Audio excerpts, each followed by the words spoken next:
Assalamualaikum warahmatullahi wabarakatuh. Halo semuanya, perkenalkan nama saya Farah Francisca. Saya prodi jurusan PGSD, NIM saya 8775873336. Pada babak kali ini saya akan membahas tentang peran filsafat ilmu dalam memperkuat ilmu pendidikan. Filsafat ilmu dan pendidikan memiliki hubungan yang sangat erat. Filsafat ilmu membantu pendidikan agar berkembang secara ilmiah, terarah, dan bernilai. Sebaliknya, pendidikan juga menjadi sarana untuk mengembangkan pemikiran filsafat ilmu dalam kehidupan yang nyata. Yang pertama, filsafat ilmu dalam memperkuat ilmu pendidikan. Pertama, filsafat ilmu berperan sebagai mengawasi dan memperkuat eksistensi ilmu pendidikan. Ilmu pendidikan tidak hanya membahas cara mengajar, tetapi juga mempertanyakan tujuan pendidikan, hakikat manusia sebagai peserta didik, dan nilai apa yang ingin dibangun dalam proses belajar. Melalui filsafat ilmu, pendidikan memiliki dasar yang jelas sehingga tidak berjalan secara asal-asalan. Filsafat ilmu memastikan bahwa pendidikan memiliki dasar ilmu yang logis, metode yang dapat dipertanggungjawabkan, dan tujuan yang bernilai bagi manusia. Selain itu, filsafat ilmu juga membantu pendidikan agar tetap relevan dengan perkembangan zaman hingga tanpa kehilangan nilai moral dan kemanusiaannya. Pendidikan memperkuat perkembangan filsafat ilmu. Yang nomor 2, pendidikan yang bermakna dan bernilai juga turut memperkuat perkembangan filsafat ilmu. Pendidikan menjadi tempat lahirnya pemikiran yang kritis, diskusi, penelitian, dan inovasi. Dan dari proses pendidikan, manusia belajar untuk mempertanyakan suatu kebenaran, mencari bukti, dan mengembangkan ilmu pengetahuan. Semakin baik kualitas pendidikan, maka semakin berkembang pula filsafat ilmu.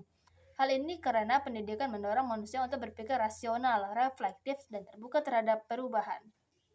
Filsafat ilmu sebagai pisau analisis. Yang ketiga, filsafat ilmu disebut sebagai pisau analisis karena digunakan untuk membedah sebagai persoalan pendidikan melalui 3 aspek utama: ontologi, epistemologi, dan aksiologi. Yang seperti sudah kita bahas kemarin, yang pertama ontologi. Ontologi membahas tentang hakikat atau apa yang dipelajari dalam pendidikan. Ontologi mempertanyakan apa sebenarnya tujuan pendidikan, siapa manusia yang ingin dibentuk melalui pendidikan. Yang nomor 2, epistemologi. Epistemologi membahas tentang bagaimana pengetahuan diperoleh dalam pendidikan. Epistemologi berkaitan dengan metode pembelajaran, penelitian, dan cara guru menyampaikan ilmu agar siswa benar-benar memahami materi. Yang ketiga atau yang terakhir, aksiologi membahas tentang nilai yang manfaat ilmu. Dalam pendidikan, aksiologi menekankan bahwa ilmu harus digunakan untuk kebaikan, membentuk karakter, dan meningkatkan kualitas kehidupan manusia.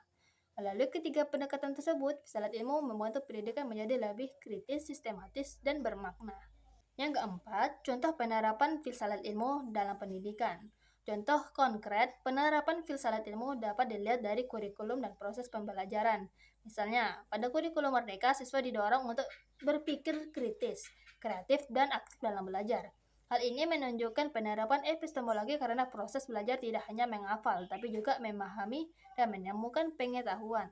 Selain itu, pendidikan karakter yang menanamkan nilai tanggung jawab, kejujuran, dan kerjasama merupakan bentuk penerapan aksiologi dan pendidikan. Dalam kebijakan pendidikan, filsafat ilmu juga membantu pemerintah menemukan tujuan pendidikan nasional agar tidak hanya menghasilkan siswa yang pintar secara akademik, tetapi juga moral dan kemampuan sosial. Nah, jadi kesimpulannya, filsafat ilmu memiliki peran penting dalam memperkuat ilmu pendidikan karena memberikan dasar berpikir yang logis, kritis, dan bernilai. Di sisi lain, pendidikan juga membantu perkembangan filsafat ilmu melalui proses pembelajaran dan perkembangan pemikiran manusia. Dan oleh karena itu, filsafat ilmu dan pendidikan saling berkaitan dan saling memperkuat demi terciptanya pendidikan yang berkualitas dan bermakna. Mungkin itu saja penjelasan dari saya kali ini. Kurang lebihnya saya mohon maaf. Saya akhiri dengan Assalamualaikum warahmatullahi wabarakatuh.